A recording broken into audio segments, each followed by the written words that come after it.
Buenos días, estimados estudiantes, y bienvenidos a la tercera clase del curso de Econometría 2. El día de hoy vamos a estudiar o hacer una introducción a lo que es series de tiempo.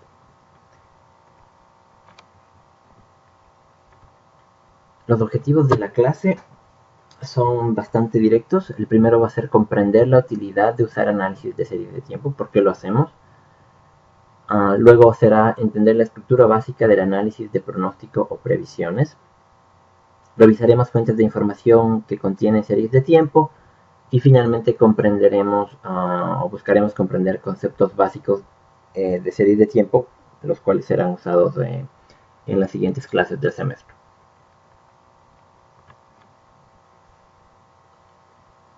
A manera de introducción, podemos decir que, o tenemos que decir que una serie de tiempo tiene información de una entidad durante varios puntos en el tiempo. Bastante directo.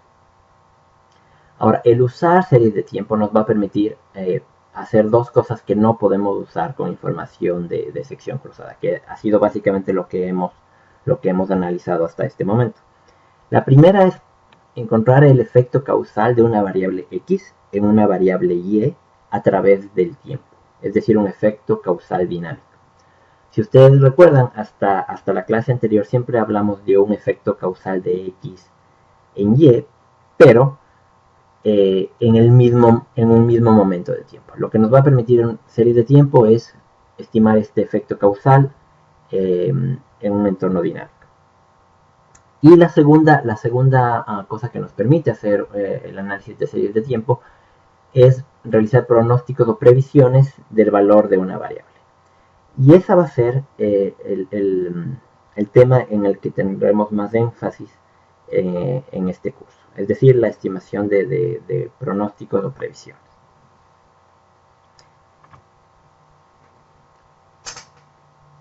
Ahora, sabemos que hay muchas variables económicas y no económicas que necesitan ser, para las cuales se necesita tener un pronóstico, una previsión, ¿no es cierto?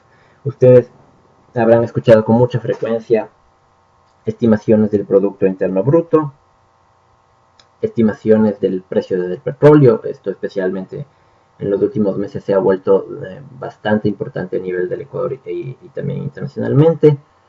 Eh, Predecir o prever el valor de acciones en el mercado bursátil también es muy común y muy útil. Es algo que en el mercado ecuatoriano no se da mucho debido a que el mercado es muy pequeño, pero internacionalmente esto se usa bastante. Y fuera del tema económico, se pueden hacer previsiones de muchas cosas. Por ejemplo, quién será el ganador del Mundial de Fútbol, quién será el ganador en las siguientes elecciones populares, etc. Naturalmente en este curso nos vamos a enfocar en las variables económicas, ¿no es cierto? Y naturalmente el hacer estas previsiones se hace porque el objetivo es tener información para tomar mejores decisiones. Lo que vamos a hacer en esta sección del semestre, que como ustedes saben nos va a tomar la mayor parte del semestre, será estudiar las herramientas básicas del análisis de series de tiempo que nos van a permitir postular y estimar un modelo econométrico, construir previsiones o pronósticos e intervalos de las predicciones o pronósticos, evaluar estas previsiones, muy importantemente reconocer las limitaciones de las mismas y paralelamente aprenderemos a utilizar programas de informáticos para obtener eficientemente estas estimaciones. Concretamente vamos a usar Stata y como había dicho en clases anteriores, esto lo haremos una vez que me encuentre en Guayaquil para poder usar el laboratorio. Ahora, habíamos hablado bastante del tema de causalidad en las clases anteriores y la pregunta es que si el forecasting o previsiones y la causalidad tienen que ir unidos, ¿no? Básicamente la pregunta es si es necesario estimar una relación causal entre variables para realizar previsiones correctas. La respuesta es que no necesariamente. Y esto es porque a pesar de que un modelo no tenga una interpretación causal, el mismo puede tener un poder predictivo. Y eso lo vamos a ver con detalle más adelante. Por ponerles un ejemplo simple, es el que, digamos que ustedes van a salir a clases y antes de salir a clases miran que existe mucha gente en la calle con paraguas, ¿no es cierto? Que llevan en su mano un paraguas. Naturalmente el hecho de que veamos mucha gente que lleven a la mano un paraguas no causará que llueva, ¿no es cierto? Creo que en eso estamos muy claros. Pero probablemente el mirar a la gente con el paraguas en la mano es un buen predictor de un día lluvioso. De pronto nosotros no sabemos información que otras personas sí saben. Podría tener un buen nivel predictivo el hecho de ver muchas personas con un paraguas. Ahora, esto hay que tomarlo con mucho cuidado. La pregunta es si podemos usar cualquier modelo que explique la variación de una variable para hacer un pronóstico, y la respuesta es naturalmente que no. Y esto se da especialmente por el tema que se denomina correlación espuria.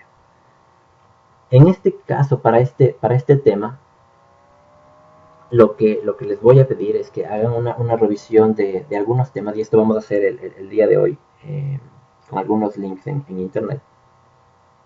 Les voy a enseñar algunos ejemplos de correlación espuria. Esto está en inglés, pero vamos a ver unos cuantos y para que sepan que a veces tratar de usar una correlación para hacer predicciones puede no tener ningún sentido.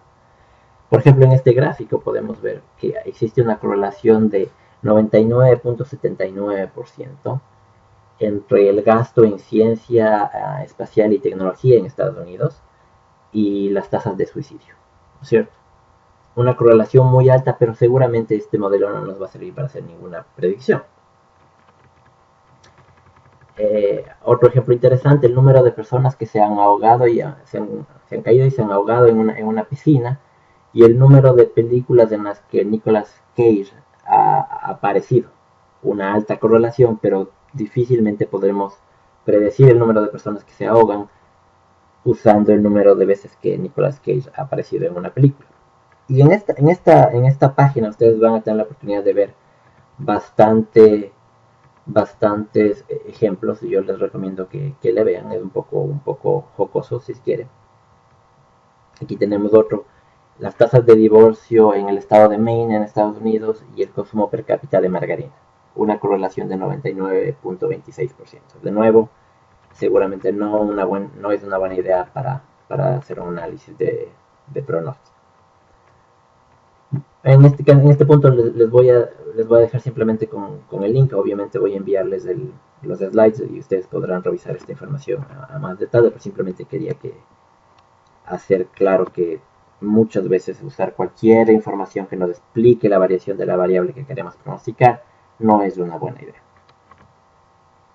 Ahora, en cuanto a fuentes de información, y esto de manera rápida, ustedes me imagino que están bastante familiarizados con información de series de tiempo en el Ecuador, ¿no es cierto? La principal va a ser el Banco Central del Ecuador. Ustedes seguramente están familiarizados con esta página web, y específicamente estamos en el sitio web, eh, en la parte de estadísticas económicas. Ustedes aquí tendrán una serie de información muy relevante del sector monetario y financiero, del sector externo, cuentas nacionales, previsiones económicas, que es básicamente el tema que estamos tratando, indicadores de coyuntura, sector fiscal, entre otros, ¿no es cierto? Lo que es interesante de estas, o lo que nos interesa en este momento en el curso de estas estadísticas, es que son series de tiempo, ¿no es cierto? El Banco Central mantiene esto y actualiza esto constantemente. Entonces ustedes van a tener la información actualizada. Por ejemplo, tenemos aquí cuáles son las previsiones macroeconómicas entre el 2015 y el 2018, ¿no es cierto? Obviamente, los funcionarios del Banco Central usaron las técnicas respectivas para realizar estas previsiones. Vamos a esperar un momento para revisar esta información muy rápidamente.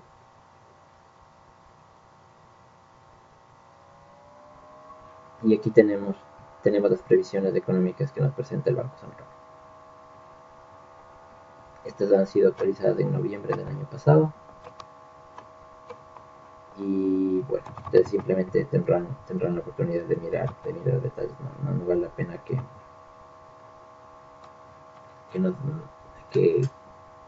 gastemos mucho tiempo aquí. Pero bueno, ustedes pueden ver que las predicciones van hasta el año 2018. Por ejemplo, en el caso de la tasa de crecimiento del PIB, la previsión para el 2018 es de 4%, 2017 4.9%, 2016 4% y 2015 4.1%. Entonces, este tipo de información es o mejor dicho, este tipo de análisis de previsiones de lo que estamos hablando el día de hoy. Adicionalmente, ustedes pueden tener información de series de tiempo en la página del INEC. El INEC tiene una serie de estadísticas que son muy útiles, pero en general no tienen esta característica de ser una serie de tiempo. El INEC tiene varios paneles, que es un tema que vamos a estudiar en el futuro, pero en cuanto a series de tiempo, básicamente lo que ofrece el INEC son las estadísticas de precios, ¿no es cierto? Que están dentro de las estadísticas económicas, y aquí vamos a tener el índice de precios al consumidor, también está el índice de precios al productor, y me parece que también está el índice de precios al constructor. Entonces, toda esta información la van a encontrar también en ello, pueden crear su propia serie de tiempo.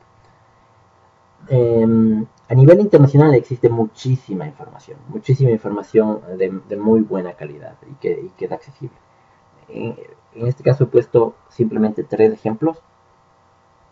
La primera va a ser FRED, que del Federal Reserve Economic Data en Estados Unidos, la Reserva Federal de Estados Unidos. Y en esta página web ustedes van a encontrar bastante información de Estados Unidos, pero no únicamente de Estados Unidos, sino también internacional. Y tienen varias opciones, incluso se pueden suscribir para recibir información si así lo desearan. Esta va a ser principalmente información macroeconómica. Adicionalmente, si queremos aprender algo o tener información del mercado bursátil internacional, tenemos opciones que son gratuitas como Google Finance. Seguramente ustedes lo han visto. Aquí tienen bastante información y pueden tener información de acciones y al construir una serie de tiempo, ¿no es cierto? Lo mismo sucede, o una herramienta muy parecida es Yahoo Finance. Este sitio web tiene más tiempo en línea, y también ustedes pueden encontrar información. Por ejemplo, veamos las acciones de Petrobras, ¿cierto? Aquí tenemos una serie de tiempo, podemos tener información que está simplemente para el día de hoy, y vemos cómo ha sido el cambio durante el día de hoy de las acciones de esta empresa. Pero también podríamos hacerlo para 5 días, un mes, 3 meses, etcétera, ¿no es cierto? Esto nos va a permitir construir nuestra serie de tiempo, si así lo quisiéramos. Y así tienen muchísima información a la cual podrían acceder para construir series de tiempo. Ahora, en este punto es importante que tengamos claro varios conceptos básicos antes de que entremos un poco más a profundidad en el tema de series de tiempo, porque vamos a usar todas estas definiciones a futuro. La primera es que una serie de tiempo es un proceso observado en una secuencia a través del tiempo, como su nombre lo dice, ¿no es cierto? Vamos a denotar a una observación en una serie de tiempo Y en el periodo T, la vamos a denotar como Y de T, o Y subíndice T, ¿no es cierto? Ahora, conceptualmente las realizaciones de una serie de tiempo empiezan en el infinito pasado y continúan infinitamente en el futuro. Ahora, en la práctica, lo que vamos a tener es una muestra de estas realizaciones, ¿no es cierto? Y vamos a denotar el número total de las observaciones como T mayúsculo.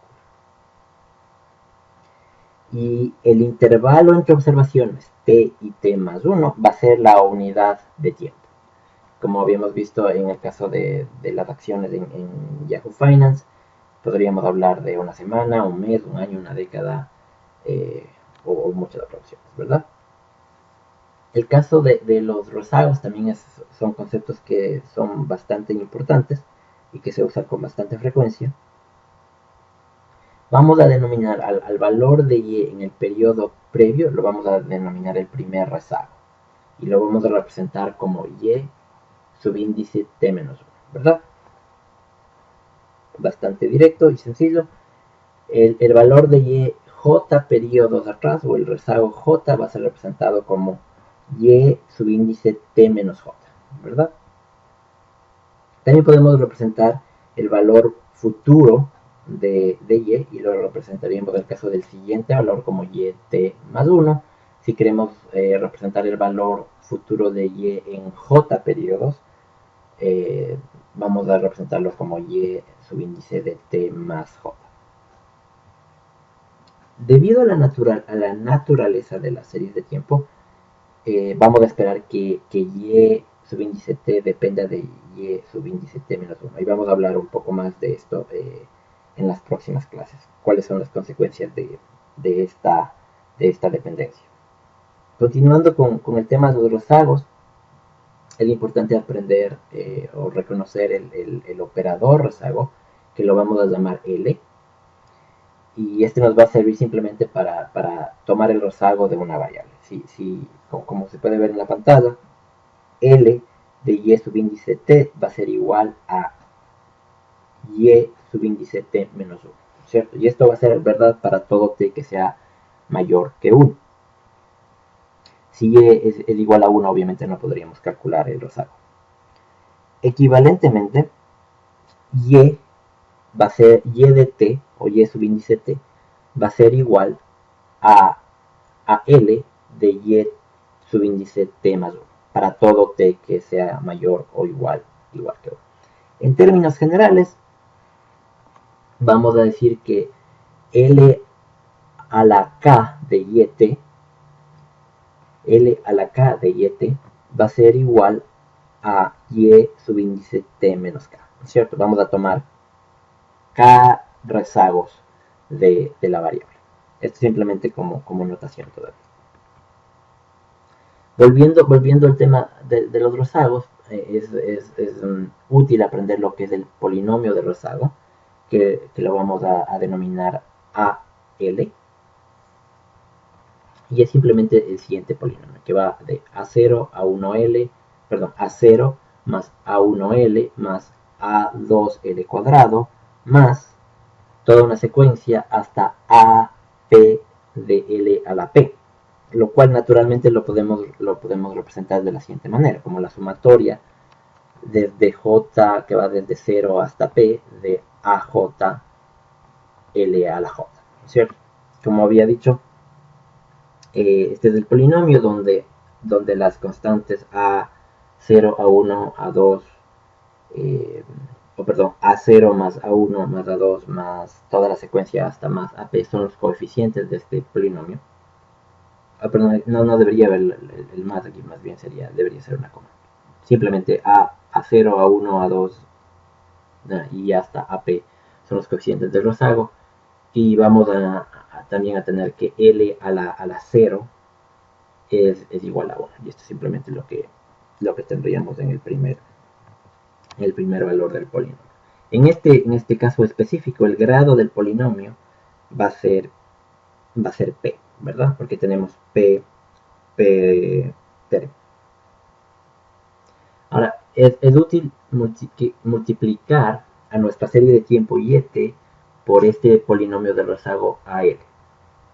Si hacemos eso, en este caso AL de YT, lo que vamos a tener es primero al polinomio, que lo tomamos desde nuestra expresión y simplemente lo ponemos enfrente de YT, ¿no es cierto?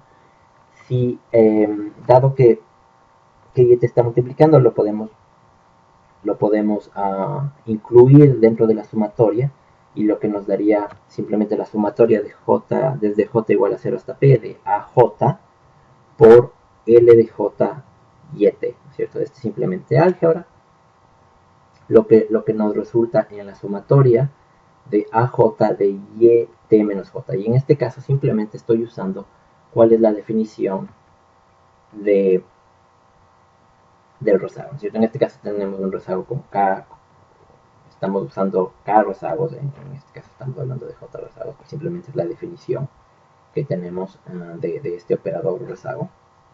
Y una vez que tenemos eso, simplemente podríamos abrir esta sumatoria, ¿verdad? Y lo que obtendríamos es este polinomio que, que como veremos posteriormente en el semestre esta notación va a ser útil para modelos de autorregresión. Básicamente con lo que terminamos es un polinomio igual a A0 y ET más A1 y ET menos 1 más toda la secuencia hasta AP y ET menos P. También es muy útil, lo vamos a usar con bastante frecuencia lo que son las diferencias. Vamos a definir la primera diferencia de y como el cambio del valor en y entre el periodo t y el periodo t menos 1. Y la vamos a representar como delta mayúscula de y t.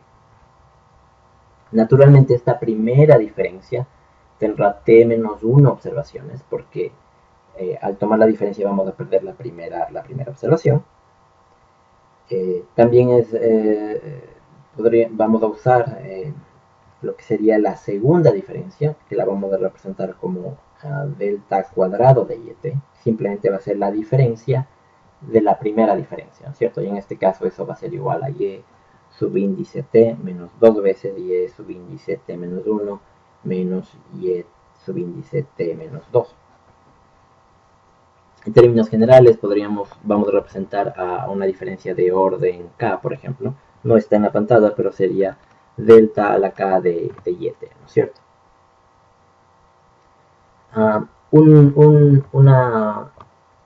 Un concepto interesante que vamos a usar es que la primera diferencia del logaritmo de y t,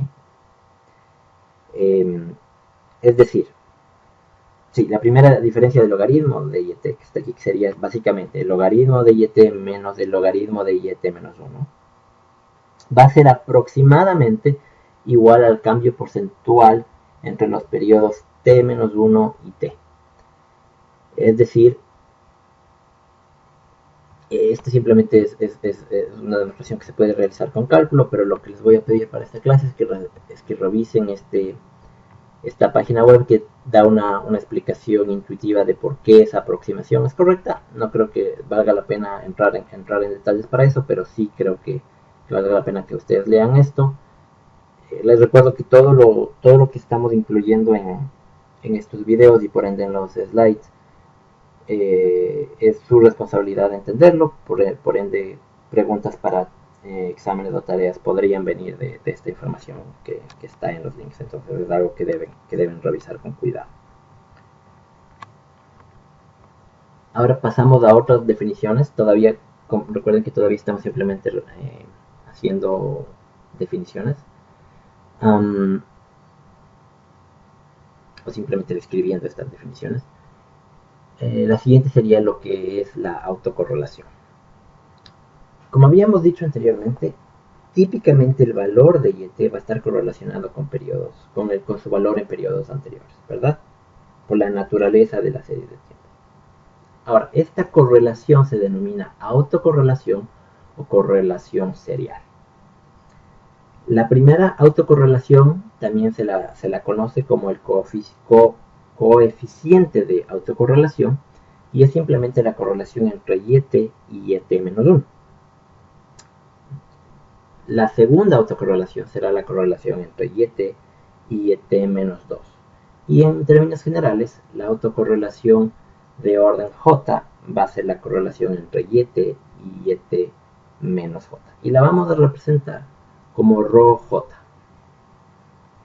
¿No es cierto? La manera en la que la definición de rho J o de la correlación entre y menos 1 la vamos a estimar como la covarianza entre y menos J. Y aquí hay un error, debería ser esto tengo que corregir antes de enviar los slides. Rho J va a ser la correlación entre y menos J, no menos 1. Bueno, esto va a ser igual a la covarianza entre y menos J sobre la raíz cuadrada de la varianza de yt por la varianza de yt menos j. Estas autocorrelaciones de las que hablaba, ρj, son los valores poblacionales. Aquí les recuerdo que hay un error en esta correlación, debería ser t menos j. Como había dicho, voy a corregir ese error. Ahora, estas correlaciones poblacionales, se pueden estimar, ¿sí? Estas autocorrelaciones poblacionales se pueden estimar, lo que nos daría tener las autocorrelaciones muestrales. Y estas van a ser, como ustedes recuerdan, habíamos definido que cuando tenemos un sombrero sobre una variable significa que esa es nuestra estimación. En la práctica vamos a estimar al coeficiente de esta autocorrelación como la covarianza entre yt, la covarianza muestral si quiere, entre yt y yt menos j y la varianza de yt. Naturalmente la covarianza de yt y yt menos j va a ser estimado como este promedio, en donde yj más 1 hasta t barra va a ser la media muestral calculada usando observaciones que van entre j más 1 hasta t, y la varianza de yt es la varianza muestral de y. Ahora, naturalmente ustedes se preguntarán por qué, o no naturalmente, pero ustedes se preguntarán por qué tenemos que hacer esta corrección por la varianza de las variables que estamos usando, ¿no es cierto? Y no, ¿por qué no simplemente usar la covarianza como una medida de la relación entre las dos variables? Y simplemente es porque la unidad de medida que tenemos aquí no hace mucho sentido. La unidad de medida en la covarianza no hace mucho sentido, pero en el momento en el que la dividimos por la varianza, vamos a tener un valor que va a ir entre menos 1 y 1, y eso simplemente nos va a dar directamente una idea de cuál es este nivel de la autocorrelación, ¿cierto? En este caso, o de una correlación en general, pero en este caso de la autocorrelación que estamos estudiando. Les vuelvo a repetir, si algo no está claro en este video, en los slides, ustedes tienen que por favor enviarme un correo electrónico y preguntarme si algo no está claro, o si algo simplemente, si cometí un error y les confundí. Todo eso deberían por favor enviarme por correo electrónico para yo inmediatamente corregir y aclarar si fuera el caso. Ahora, también vamos a utilizar lo que son, necesitamos definir lo que es el pronóstico y los errores de pronóstico. Y esto es muy sencillo. Supongamos que tenemos información histórica de y queremos pronosticar su valor. Si asumimos que Y sigue un proceso autorregresivo de primer orden, que se representa como AR1, y es algo que vamos a profundizar al futuro en esta clase, simplemente ahora lo estoy usando para poder definir lo que es un pronóstico. Pero bueno, si asumimos que esto es cierto, que Y sigue un proceso autorregresivo de primer orden, entonces YT se definirá como la ecuación que está en pantalla, y si usamos mínimos cuadrados ordinarios para obtener estos parámetros, obtendremos estimaciones de beta 0 y beta 1, ¿verdad? Como ustedes saben, una vez que tenemos las estimaciones, estos betas tienen el gorro, lo que significa que son nuestra estimación del verdadero valor poblacional. Ahora, si usamos mínimos cuadrados ordinarios para estimar estos parámetros, ¿no es cierto? Lo vamos a hacer con información hasta el periodo t, por definición que habíamos hecho anteriormente. Ahora, el valor pronosticado de y para el periodo t mayúscula más 1 lo vamos a definir de la siguiente manera. Va a ser, como es una estimación, tendrá el gorro, y va a ser y de subíndice t más 1 condicional en información hasta t. Esta notación de la línea vertical significa que es condicional en la información hasta tal periodo, en este caso hasta el periodo t. Y este pronóstico va a ser igual a b beta de 0 gorro más beta 1 gorro por YT, ¿no es cierto? Este es el pronóstico para un periodo adelante, únicamente para un periodo adelante, ¿no es cierto? Vamos también a definir al error del pronóstico, y el error del pronóstico va a ser la diferencia entre el valor de YT más 1, el que en realidad ocurrió, ¿verdad? Y el pronóstico, que era el pronóstico que habíamos definido. Ahora, obviamente para poder calcular este error del pronóstico, lo que tenemos que hacer es, si estamos haciendo una predicción y en realidad no tenemos la información que queremos, y es básicamente lo que ocurrirá, porque si sabemos el valor futuro no hay necesidad de hacer un pronóstico, pero en ese caso tendríamos que esperar a que el periodo T más 1 ocurra, observar el valor de Y, ¿verdad? Y con eso podríamos estimar el pronóstico. Esa es una opción, yo. Ahora, en términos de aprendizaje, lo que se puede hacer es reducir la muestra hasta un punto determinado, ¿no es cierto?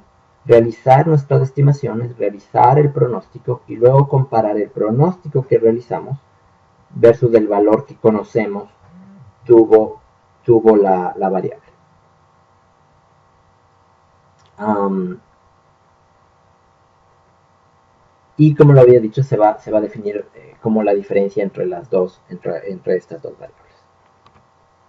Ahora, es importante hacer una aclaración, ¿no es cierto?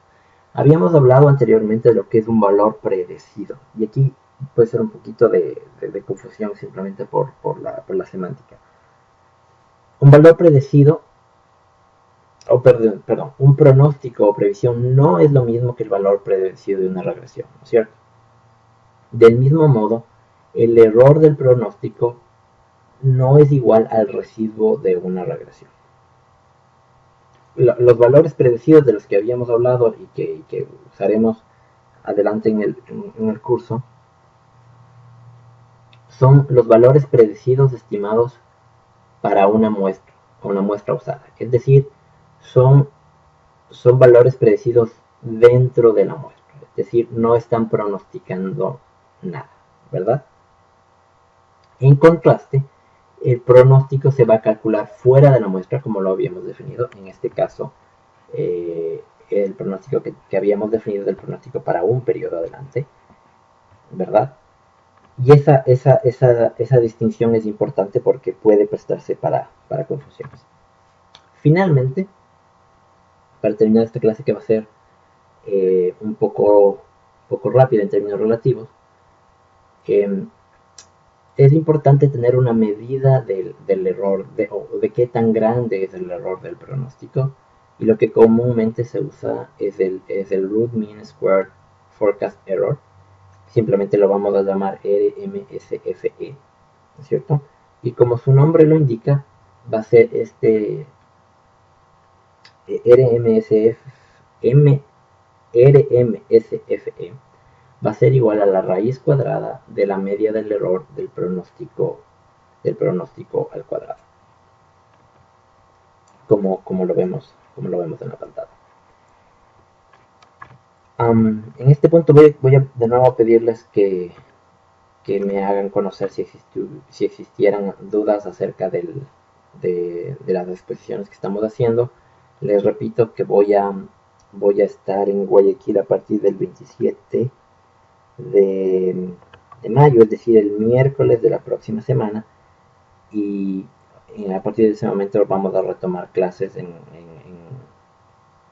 el formato tradicional. Sin embargo, no esperen a que yo llegue para tomar en serio esta clase. Los videos tienen el mismo valor que una clase tradicional, y por ende todo lo que se ha cubierto en estos videos va a formar parte de las evaluaciones de la clase. Naturalmente, cuando esté en Guayaquil, yo preguntaré si existen dudas y si se pueden realizar aclaraciones, pero no vamos a repetir todo el material que se ha visto o que se verá hasta la siguiente semana, hasta el lunes de la siguiente semana. Con esto me voy a despedir sin no sin antes insistirles en que por favor me envíen cualquier duda o pregunta. Lo que apreciaría mucho de cualquiera de ustedes es que me indiquen o que me den sus comentarios generales acerca de esta clase. La gran desventaja que tengo en el momento es no poder tener sus reacciones acerca de los temas que estamos considerando y que, bueno, de hecho forman parte del sílabus de la clase, que ha sido definido ya con anterioridad, pero el no tener esa interacción con ustedes me, no me permite saber si lo que hemos cubierto es suficiente, si estamos yendo muy rápido o si es necesario cubrir mayor material dentro de cada clase. No es obligación de nadie enviar el correo electrónico, pero realmente sería algo que apreciaría mucho de cualquiera de ustedes. Sería excelente si son todos ustedes los que me escriben. Tenemos más de 40 alumnos y estaría gustoso de leer sus correos electrónicos. Como había dicho en la primera clase, tenemos incluso la opción de coordinar una reunión a través de Skype para que podamos interactuar de algún modo y poder resolver inquietudes que se den de una manera interactiva. Eso sería bastante provechoso si se da el caso, pero obviamente necesitaría que ustedes me soliciten tener esta reunión con un poquito de anticipación. Bueno, sin más, me voy a despedir. Bueno, en estos slides no tengo mi correo electrónico, pero junto con el correo electrónico que tiene este link, obviamente está mi correo. Por ende, les pido que a través de ese correo nos comuniquemos si existiera cualquier duda. Con eso les dejo y que tengan un excelente día.